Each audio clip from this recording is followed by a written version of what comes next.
Salut, bienvenue dans Bloom Ta Life, une émission qui parle jardin. Alors aujourd'hui, au sommaire, la Loudisia discolore, ou orchidée bijou en français. De suite, le générique, on se retrouve juste après.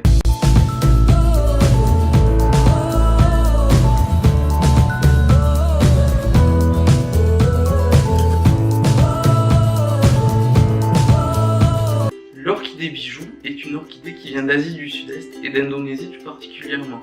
Elle pousse là-bas, dans les jungles, au pied des arbres. C'est une orchidée qu'on appelle terrestre, donc qui vit dans la terre, contrairement à ce qu'on peut avoir l'habitude d'avoir chez les orchidées qui sont plutôt des plantes qu'on appelle épiphytes, donc qui poussent dans les arbres. Du coup, cette plante-là, elle vit dans du terreau, ce qui fait d'elle une plante et une orchidée beaucoup plus simple que les autres. La particularité de l'orchidée bijou, c'est ce feuillage pourpre avec des nervures argentées qui font d'elle une plante à feuillage très décoratif, même quand il n'y a pas de fleurs. C'est une plante très facile à cultiver, notamment si on n'a pas trop la main verte et puis si on ne sait pas trop comment s'y prendre avec les fleurs. Et c'est une orchidée qui fait aimer les orchidées quand même. Parce que moi-même j'ai eu des orchidées et j'en ai fait mourir quelques-unes ou j'en ai gardé pendant des années et des années sans avoir de fleurs. Alors que Loudisia discolore, elle fleurit tous les ans, quasiment à la même date, à une semaine près, et c'est juste un peu. En termes d'exposition, il lui faut de la lumière mais sans trop, et elle s'accommode aussi d'expositions plutôt peu lumineuse. Donc si vous avez une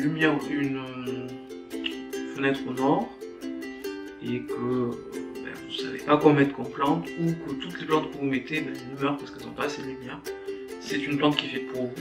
Petite particularité, plus il y a de soleil, plus elle est pourpre.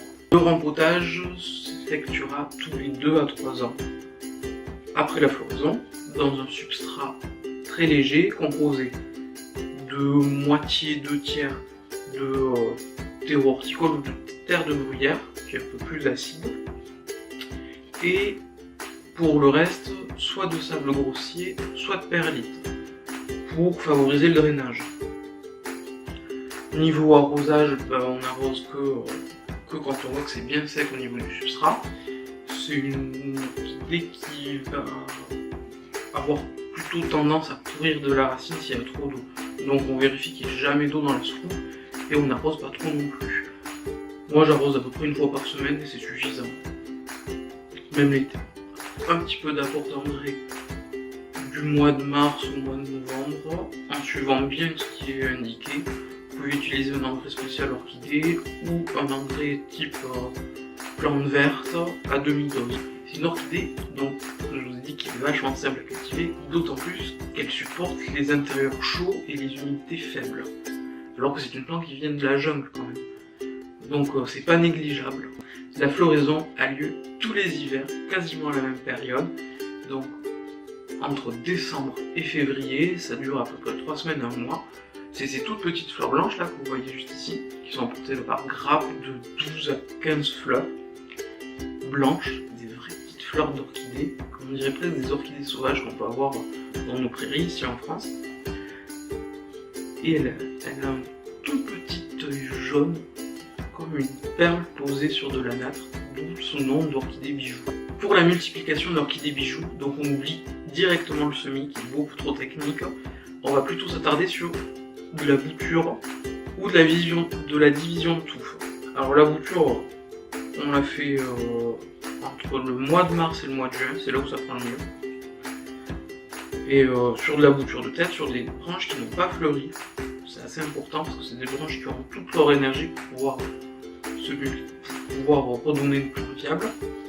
Ou sinon, la division de touffe, donc qui aura lieu au moment du rempotage, où on va séparer des fragments de la plante pour en faire de nouvelles potées. C'est super simple, la reprise est toujours là. Donc, il ne reste plus qu'à essayer, qu'à qu'à aimer cette plante qui est vachement simple, qui est super belle et qui ne demande rien en entretien. Elle passe toute l'année à l'intérieur, même pas besoin de la mettre au jardin. C'est une bonne plante à conseiller, à offrir, et pour débuter c'est génial. Et pour tous ceux qui ont du mal avec les orchidées, c'est celle qui vous fera aimer la famille des orchidacées. Merci beaucoup. Si ça vous a plu, comme toujours, un petit pouce bleu et un partage, ça fait toujours plaisir. Et je vous souhaite de très joyeuses fêtes de Noël et à très bientôt sur Bloom Ta Life.